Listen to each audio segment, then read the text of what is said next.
Okay, PBA update mga katropa. Ito pala ang dahilan kaya pala natalo ang TNT Tropang Giga. Si Kuya Iram na naman ay sinumpong na naman ang kanyang pagka sira ulo. Yun. Nung time out pala, ito pala yung nangyari. Nagkasigawan pala sila ng Coach Reyes. So nawala tuloy yung momentum nila at nawala yung strategy nila sa laro. So dikitan sila noon guys ng Ginebra. Dikitan 4th quarter na po yata yun. So ito, panoorin natin to guys. Mayroon tayong video panoorin mamaya kung paano natin to himay-himayin. So panoorin natin to pagkatapos ng ating intro.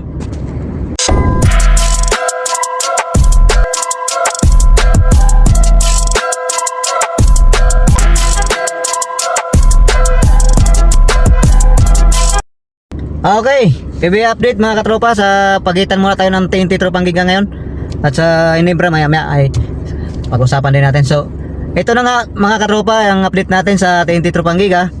So di ba napanood nyo kagabi yung Game 5 Finals, TNT versus Ginebra. So ito po pala ang dahilan kaya natalo ang TNT Tropang Giga. So first quarter pa lang mga katropa, ang ganda ng ang ganda po ng laro ng TNT Tropang Giga.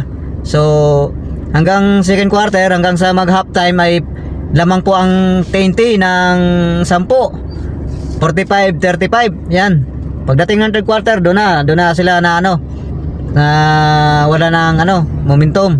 Bumaliktad na po sa hinabol na po sila ng Ginebra. So sabi nga ng Batak, doon po nila na miss yung servisyo ni Jason Castro. Doon po nila na talaga na sobrang kakulangan po talaga ni Jason Castro sa team. Kasi doon po nila namimiss yung pagka Jason Castro, kasi si Castro po nagte-take over pag may ganong sitwasyon na dikita lang ang laban. So pagdating ng fourth quarter, doon na lalo nawala lang nila guys, mga katropa, yung mga mind games nila, tapos strategy nila. Kasi nung nag-time out pala si Coach Reyes, yung handle nila na yon, nag-away pala sila ng Puyo Iram. Ayaw kasi makinig ni Puyo Iram kaya nagalit si Chotres. Ito guys yung video.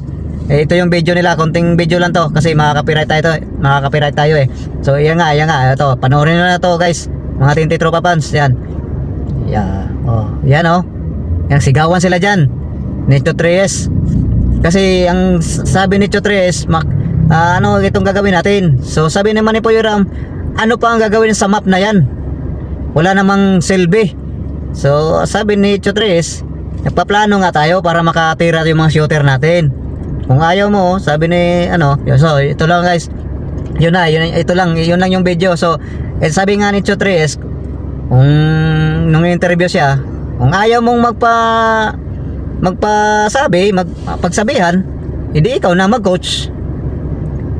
So di ba?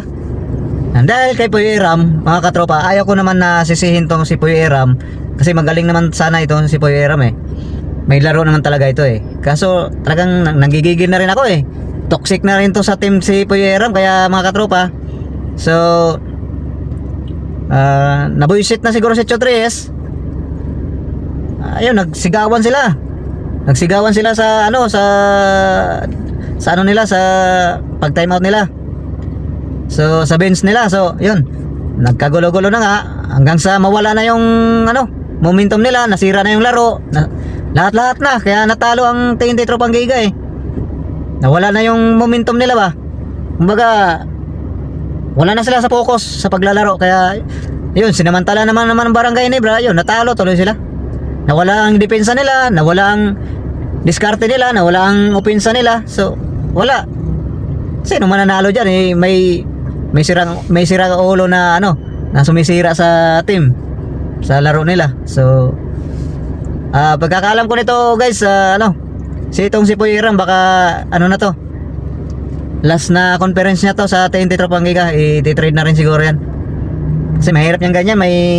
Mayroong isang player na ayaw makinig sa sa coach.